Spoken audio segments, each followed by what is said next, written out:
Praise the lord. దేవునికి మహిమ కలుగును గాక. ప్రియ దేవుని బిడ్డలారా, క్రిత వారం మనము దేవుని రాజ్యం గూర్చి విన్నాం. ఒకవేళ మీరు ఆ వీడియో చూడకపోతే క్రింది డిస్క్రిప్షన్లో లింక్ ఇవ్వబడి ఉన్నది, మీరు చూడవలసిందిగా మనం చేస్తూ ఉన్నాం. ఈరోజు మరొక ప్రశ్నతో ముందుకు రావడం జరిగిందండి. ఆ ప్రశ్నకు సమాధానం చెప్పడానికి గుడివాడ నుంచి మన మధ్యకు మూవల అనిల్ కుమార్ గారు వచ్చి ఉన్నారు. వారు ఈ ప్రశ్నకు సమాధానాన్ని చెప్తారు. వందనాలండి. ఈరోజు ప్రశ్న, దేవుని స్వరాన్ని ఎవరైనా విన్నారా? Wonderful question brother. ఎందుకంటే చాలామంది చాలా రకాల విషయాలు ఈ లోకంలో ఎవరెవరి గురించి ఆలోచిస్తూ ఉంటారు, కానీ దేవుని గురించి, దేవుని స్వరం వినడం గురించి ఆలోచించడం అన్నది చాలా ప్రాముఖ్యమైన అంశంగా మనం అర్థం చేసుకోవచ్చు. మనం బైబిల్లో మొట్టమొదటి నుంచి కనుక గమనిస్తే దేవుడు మొట్టమొదట ఆదాము అనే వ్యక్తిని సృష్టించాడు. మనుషులందరిలో మొట్టమొదటి మనిషిగా అతను అర్థం చేసుకోవచ్చు. అయితే అతనితో దేవుడు మాట్లాడాడు, ఆదాముకి చాలా విషయాలు చెప్పాడు, తర్వాత ఆదామా అని పిలిచాడు. కాబట్టి ఆదాము దేవుని స్వరాన్ని విన్నాడు అనడానికి ఏ సందేహం లేదు. అవ్వ కూడా దేవుని స్వరం వింది. వాళ్ళ పిల్లలు కయ్యని, హేబేలు కూడా దేవుని స్వరాన్ని విన్నారు. ఆ తర్వాత హానోకు దేవుని స్వరాన్ని విన్నాడు, నోవాహు దేవుని స్వరాన్ని విన్నాడు, అబ్రహాము, ఇస్సాకు, యాకోబు, ఈ విధంగా చాలామంది దేవుని స్వరాన్ని విన్నట్లుగా మనం చాలా స్పష్టంగా అర్థం చేసుకోవచ్చు. క్రొత్త నిబంధనలో యేసు ప్రభు వారు విన్నారు. యేసు ప్రభుతో పాటు అక్కడ ఆ బాప్తిస్మ ఇచ్చే సమయంలో, ఆ బాప్తిస్మ తీసుకునే సమయంలో అక్కడ ఉన్న ప్రజలందరూ కూడా దేవుని స్వరాన్ని విన్నారు. కాబట్టి దేవుని స్వరాన్ని విన్నారు అనడానికి ఏ సందేహం లేదు. చాలా మంది దేవుని స్వరాన్ని విన్నారు. అంటే బైబిల్లో యోహాను సువార్తలో దేవుని స్వరాన్ని యేసుక్రీస్తు ప్రభు వారు అంటారు, ఎవరు మీరు ఎన్నడూ దేవుని స్వరాన్ని వినలేదు అనే మాట మనం చూస్తాం కదా. యేసుక్రీస్తు ప్రభు అక్కడ ఎందుకని ఆ మాట అన్నాడు అనేది చెప్తారా? మీరు ఏ కాలం ముందైనను ఆయన స్వరం వినలేదు అని ఆయన చెప్తా ఉన్నారు. యోహాను సువార్త 5వ అధ్యాయం. అయితే ఇక్కడ మనుషుల్లో ఎవరూ వినలేదు అని దాని అర్థం కాదు. ఎందుకంటే చాలా మంది విన్నట్లుగా ఇప్పుడు నేను చెప్పిన ఉదాహరణలు అన్నీ కూడా బైబిల్లో మనకు చాలా స్పష్టంగా కనబడుతూ ఉన్నాయి. ఆదాము దగ్గర నుంచి చాలా మంది దేవుని స్వరాన్ని విన్నారు. పేతురు, యాకోబు, యోహాను వాళ్ళు కూడా ఆ కొండ మీద యేసు ప్రభువును చూసి ఆయన రూపాంతరం పొందినప్పుడు దేవుడు ఆయనతో మాట్లాడినప్పుడు మేము కూడా విన్నాం అని ఆయన సాక్ష్యాన్ని చెప్తాడు.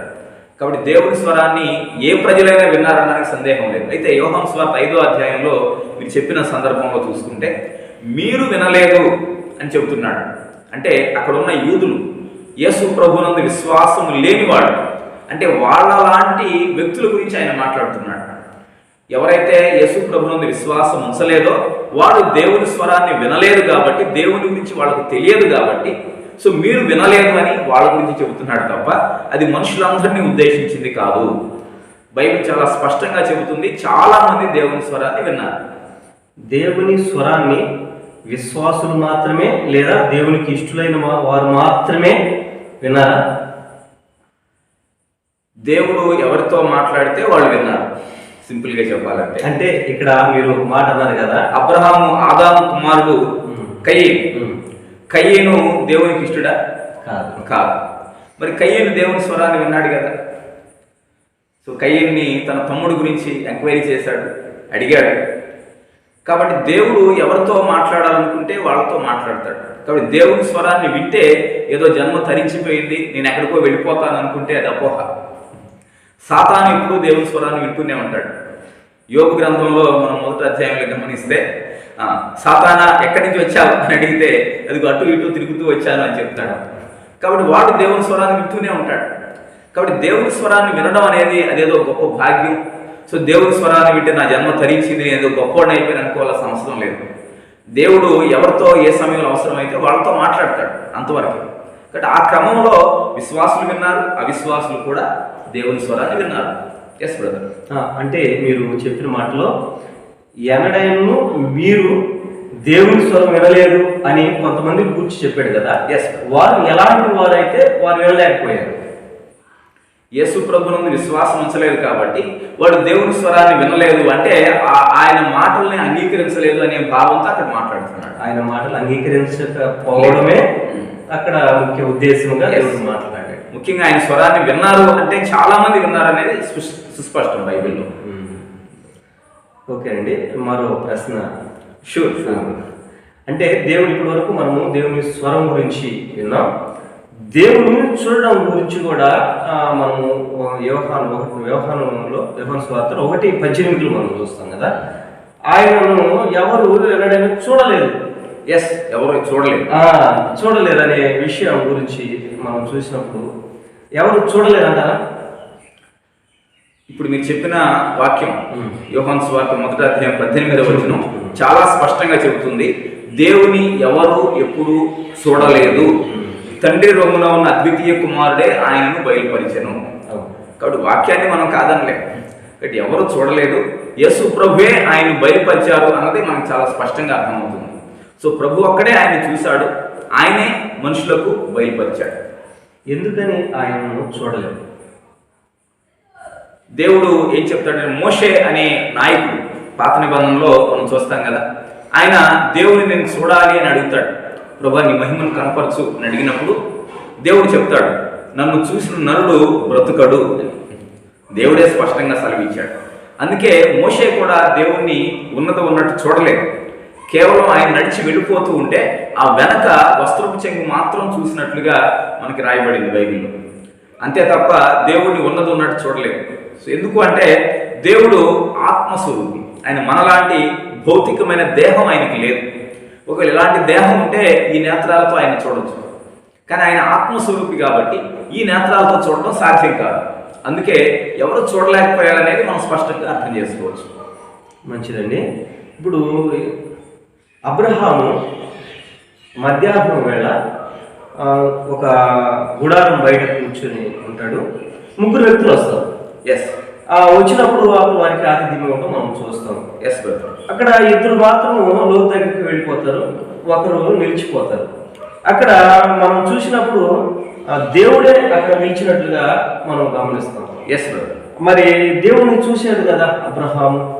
ఇప్పుడు మీరు చెప్పిన సందర్భంలో వాళ్ళిద్దరూ వెళ్ళిపోయిన తర్వాత అతను దేవుడితో మాట్లాడుతూ ఉన్నాడు, దేవుడు ఇతనితో మాట్లాడుతూ ఉన్నాడు. ఇక్కడ చూసినట్లుగా లేదు మనకి. దేవుని స్వరాన్ని విన్నాడు, ఇతను దేవుడితో మాట్లాడుతూ ఉన్నాడు. సో దానికి ముందు వాళ్ళు భోజనం చేశారు. అయితే అది దేవుడు ఆత్మస్వరూపిగా లేడు, ఆయన తనను తాను తగ్గించుకొని మనుష్యుడిగా వచ్చాడు వాళ్ళ మధ్యలో. కాబట్టి దేవుడు మనిషిగా వచ్చిన ఆ రూపాన్ని కొంతమంది చూసి ఉండొచ్చు తప్ప, సో దేవుడు ఉన్నట్టు అంటే ఆత్మస్వరూపిగా ఉన్న దేవుణ్ణి ఎవరో చూడలేదు, మహామహిమతో ఉన్న ఆ దేవుణ్ణి ఎవరో చూడలేదు. సో దాన్ని మనం అర్థం చేసుకోవాలి. దూతలుగా కొంతమంది పేర్లు పెట్టబడక యెహోవా దూత అని ఇలాగ ప్రత్యక్షమైన సందర్భాలని మనం చూసినప్పుడు యేసుక్రీస్తు ప్రభు వారు వచ్చారా లేదా దేవుడు అట్లా తగ్గించుకొని దూతలా వస్తాడా లేదా ఒక ప్రత్యేకంగా ఏమన్నా వస్తాడా చూడగలిగే? సో మీరేం అడుగుతున్నారు అంటే యెహోవా దూతగా వచ్చింది ఎవరు అని అడుగుతున్నారు. యెహోవా దూతగా లేదా కొన్ని సందర్భాల్లో దేవుడు అలాగా రావడానికి దూతలు పంపించకుండా ఆయన రావడానికి గల కారణం దేవుడే ఎందుకు భూమి మీద వచ్చాడు? మొట్టమొదట మనిషిని చేయడానికి, ఈ సృష్టిని జరిగించడానికి ఆయన వచ్చాడు. మనుషులతో సహవాసం చేయడం ఆయనకి ఇష్టం. ఎందుకంటే మనుషులను సృష్టించి వాళ్ళతో మాట్లాడుతూ వాళ్ళతో సహవాసం చేయడం కోసం చాలాసార్లు ఆయన భూమి మీదకి వచ్చాడు. కొన్నిసార్లు తన దూతలను పంపించాడు కొంతమంది దగ్గరికి. మంచిదండి. యెహోవా దూత అనే ఎక్కువగా కొన్నిసార్లు మనం చూస్తాం కదా. యెహోవా దూతగా వచ్చింది యేసుక్రీస్తు ప్రభువారా లేకపోతే దూత అయ్యారా? సో యెహోవా దూత అని బైబిల్లో ఉన్న చాలా చోట్ల మనం గమనించేది ఏంటంటే యేసు ప్రభువారు వచ్చినట్టుగా అర్థమవుతుంది. కొన్ని సందర్భాల్లో మాత్రం మామూలు దూతలు వచ్చినట్టు తెలుస్తుంది. అయితే అది వాళ్ళు మాట్లాడే విధానాన్ని బట్టి మనకు అర్థమైపోతుంది. అంటే వచ్చింది యేసు ప్రభువా అంటే కుమారుడా లేకపోతే మామూలు దేవదూత అన్నది మనకు తెలిసిపోతుంది. ఎందుకంటే మండుచున్న పొద దగ్గర మోషేకి ప్రత్యక్షమైనప్పుడు అక్కడ యెహోవా దూత ప్రత్యక్షమైనట్టుగా మనం అక్కడ చూస్తాం. యెహోవా దూతే ఆయనకి ప్రత్యక్షమైంది. కానీ ఆయన ఏం మాట్లాడతాడంటే, నేను నీ తండ్రి దేవుడను, అబ్రహాము దేవుడను, ఇస్సాకు దేవుడను, యాకోబు దేవుడను అని మాట్లాడతాడు. అంటే ఒక మామూలు దూత నేను దేవుణ్ణి అని మాట్లాడడం అసాధ్యం. అది యేసు ప్రభు కాబట్టి, కుమారుడు అక్కడ ప్రత్యక్షమయ్యాడు కాబట్టి ఆయన నేను నీ తండ్రి దేవుణ్ణి, అబ్రహాము, ఇస్సాకు, యాకోబుల దేవుణ్ణి అని చాలా స్పష్టంగా చెబుతున్నాడు. అలాగే యెహోషువకి ఒక దూత ప్రత్యక్షమైనప్పుడు నువ్వు మా పక్షంగా ఉన్నావా, మా విరోధుల పక్షంగా ఉన్నావా అని యెహోషువ అడిగితే, నేను మీ ఇద్దరు పక్షంగా లేను, యెహోవా పక్షంగా వచ్చానని చెప్తాడు. నువ్వు నిలిచున్న స్థలం పరిశుద్ధం, చెప్పులు తీయమంటాడు. అంటే ఇవి యేసు ప్రభువారు మనుష్య రీతిగా లేకపోతే దేవదూతగా వచ్చారు కాబట్టి, యెహోవా దూతగా వచ్చారు కాబట్టి, సో ఆ విధంగా మాట్లాడడం అన్నది మనం గమనించవచ్చు. కాబట్టి ఆ ప్రత్యక్షతలన్నీ కూడా యేసు ప్రభు ప్రత్యక్షతలుగా మనం తప్పనిసరిగా అర్థం చేసుకోవచ్చు. అయితే మామూలు దూతలు ప్రత్యక్షమైనప్పుడు అయితే వాళ్ళు ఏమంటారంటే, ఏదైనా వీళ్ళు అర్పించాల్సి వస్తే మీరు దేవునికి అర్పించండి, నాకు కాదు, నేను మామూలు దూతని అని వాళ్ళు చెప్తారు. ఆ మాట్లాడిన విధానాన్ని బట్టి అక్కడ వచ్చింది యేసు ప్రభువా లేకపోతే మామూలు దూత అని మనం చక్కగా అర్థం చేసుకోవచ్చు బ్రదర్. మంచిదండి. దేవుని ఒకవేళ చూసిన వారు యేసుక్రీస్తు ప్రభు వారిని సౌలు పౌలుగా మారకముందుకు చూస్తాడు వెలుగుగా. అంటే యేసుక్రీస్తు ప్రభు వారు ఈ రోజుల్లో మనకు ఒకవేళ కనిపిస్తే మానవ రూపంలో లేదా యెహోవా దూతగా కనిపిస్తాడా, లేదా వెలుగుగా కనిపిస్తాడా, అసలు కనిపించడా? ఈ రోజు ఇప్పుడు ఉన్న బైబిల్ గురించి మాట్లాడదాం బ్రదర్. బైబిల్ స్పష్టంగా ఏం చెబుతుందంటే, యేసు ప్రభు పునరుద్ధానుడైన తర్వాత, మీరు అడిగే దాని గురించే కదా, పునరుద్ధానుడైన తర్వాత యేసు ప్రభు ప్రత్యక్షతల గురించి అడుగుతున్నాను. అంతకు ముందైతే ఆయన మనిషిగానే కనిపించాడు. పునరుద్ధానుడైన తర్వాత కూడా శిష్యులందరికీ కూడా ఆయన ఉన్నది ఉన్నట్టే కనిపించాడు, ఇంక్లూడింగ్ ఆయన గాయాలతో సహా. ఇదిగో గాయాలు చూడండి, నా ప్రక్క చూడండి అని వాటిని కూడా చూపించాడు. అంటే ఆయన అంతకుముందు ఎలా ఉన్నాడో అదే రూపంలో వాళ్ళకి కనిపించాడని అర్థం చేసుకోవచ్చు. అయితే ఆయన పైకి ఆరోహణం అయ్యేటప్పుడు దేవదూతలు ఏం చెప్తారంటే, మీరు ఏ విధంగా ఈయన పైకి ఆరోహణం అవడం మీరు చూసారో అదే విధంగా ఆయన మళ్ళీ తిరిగి వస్తాడు. ప్రకటన గ్రంథం 1వ అధ్యాయం 7వ వచనం ఏం చెబుతుందంటే, ఆయన మనుషులు అందరూ చూస్తారు, భూజనులు అందరూ ఆయన చూస్తారు, వాళ్ళు తమ రొమ్ములు కొట్టుకుంటారు. కాబట్టి ఆ వాక్యాలను బట్టి భవిష్యత్తులో అందరూ యేసు ప్రభువును చూడబోతున్నారు. కానీ వాళ్ళందరూ ధన్యులు కాదు. యేసు ప్రభువును చూసినంత మాత్రాన వాళ్ళకి ఏ భాగ్యమో రాదు. ఇక్కడ మనం ప్రకటన గ్రంథంలో చూసిన దాన్ని బట్టి చూస్తే వాళ్ళందరూ చూస్తారా రేపు వచ్చినప్పుడు రొమ్ము కొట్టుకుంటారు, అయ్యో ఎందుకు మేము మారు మనసు పొందలేకపోయామని బాధపడతారు. ఇక్కడ చూడడం అన్నది గొప్ప సంగతి కాదు కదా. చాలా మంది దాన్ని గొప్ప సంగతి అనుకుని దేవుని స్వరాన్ని వినడం, చూడడం అదేదో జన్మ తరించిపోయింది అన్నట్లుగా భావిస్తారు. కానీ అవి గొప్ప సంగతి కాదు అన్న విషయాన్ని మనం వాక్యం నుంచి అర్థం చేసుకోవచ్చు.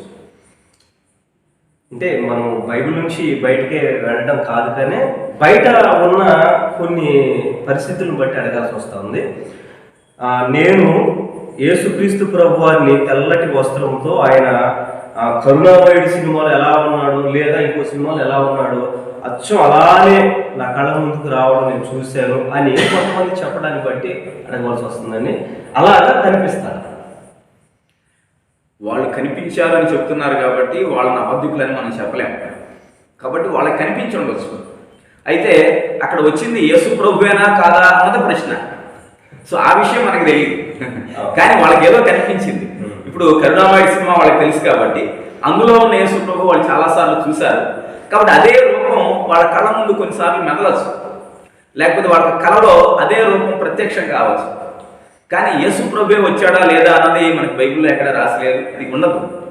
అయితే వాళ్ళకి ఆ విధంగా కనిపించాడు అన్నది వాళ్ళు చెబుతున్నారు కాబట్టి కనిపించాడని నమ్ముదాం. సో వాళ్ళకి కనిపించి ఉండొచ్చు. అయితే యేసు ప్రభు మాత్రం భవిష్యత్తులో వస్తాడు, ఇప్పుడు రాలేదు. ఇప్పుడు భూమి మీద లేడు, ఆయన పరలోకంలో ఉన్నాడు, స్థలాన్ని సిద్ధపరుస్తూ ఉన్నాడు. త్వరలో తిరిగి వస్తాడు, అప్పుడైతే అందరూ చూస్తారు. అయితే వెలుగుగా ప్రత్యక్షం అవ్వడం కావచ్చు అంటారా? వెలుగు కావచ్చు. మనం అంటే అస్పష్టంగా ఉన్న విషయాలు అస్పష్టంగానే మాట్లాడతారు. సో బైబిల్లో అయితే ఆయన చూశారు, భవిష్యత్తులో చూస్తారు. సో దేవుణ్ణి కూడా భవిష్యత్తులో మనం ఆయన ఉన్నట్లుగా చూస్తాం. ఎందుకంటే ఆయనను పోలి మనం ఉంటాం కాబట్టి భవిష్యత్తులో ఆయన కూడా ఉన్నట్లుగా మనం చూడబోతున్నాం. మంచిదండి. భవిష్యత్తులో మనము పరలోకానికి మనం చేరిన సమయంలో మనం యేసుక్రీస్తు ప్రభువారిని అక్కడ కూడా మనం యేసుక్రీస్తు ప్రభువారిని చూస్తామా, లేకుంటే అక్కడికి వెళ్ళిన తర్వాత మనం కూడా మహిమలో ఉంటాం కనుక తండ్రిని చూడగలమా? తండ్రిని కూడా చూడగలం. ఒకసారి మీరు బైబిల్ గ్రంథం నుంచి ఒక వాక్యాన్ని చూద్దాం. యోహాను రాసిన మొదటి పత్రిక 3వ అధ్యాయం 2వ వచనం. యోహాను రాసిన మొదటి పత్రిక 3వ అధ్యాయం 2వ వచనం.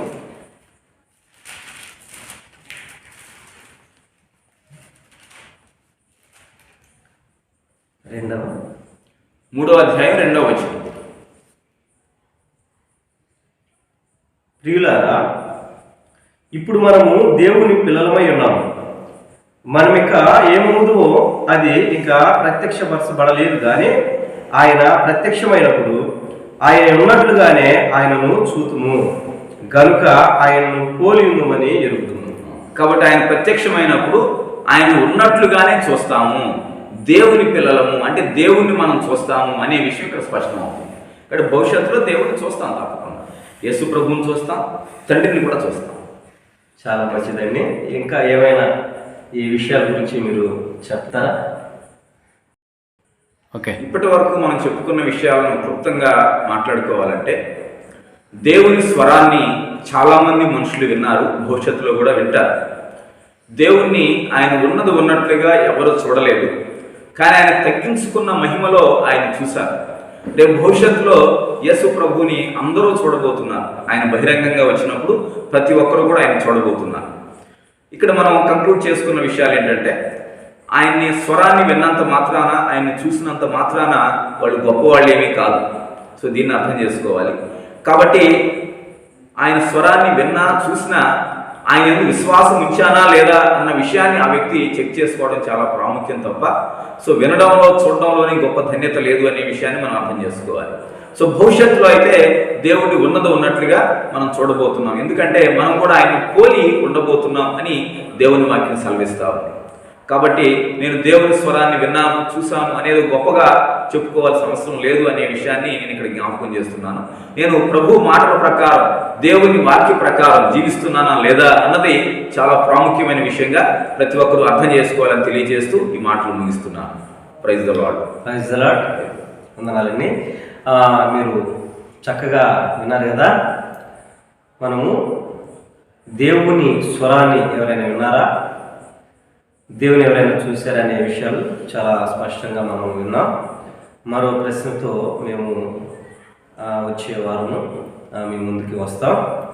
ఒకవేళ ఈ ప్రశ్నల్లో మీకు ఏదైనా డౌట్ ఉంటే మీరు మాకు కామెంట్ రూపంలో తెలియచేయండి, లేదా ఇతర ప్రశ్నలు మీకు తలెత్తిన యెడల అవి మాకు తెలియచేయండి. ఆ ప్రశ్నలు కూడా సమాధానం చెప్పడానికి మేము ప్రయత్నిస్తాం. మళ్ళీ కలుసుకుందామండి. వందనాలు. వందనాలు. వందనాలు.